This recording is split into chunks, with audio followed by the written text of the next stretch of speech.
Alam niyo ba itong bakasyon na 'to, ang sakit ng ulo ko, katawan ko, walang pahinga, pagod. Kasi parang hindi ko gusto 'tong lugar na 'to.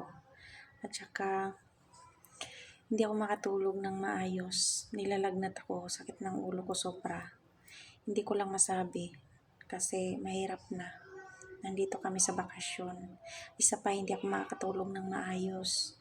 Kaya siguro sumasakit yung ulo ko dahil yung mga kasama ko, sama-sama kami natulog sa isang kwarto.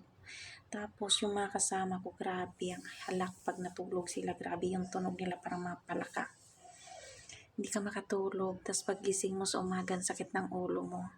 Kasi gustuhin mo makatulog, pero di ka makatulog, ang iingay talaga nila. Tapos ngayon, naplano na naman, lilipad na naman kami ng Jeddah. Ano naman gagawin sa Jeddah?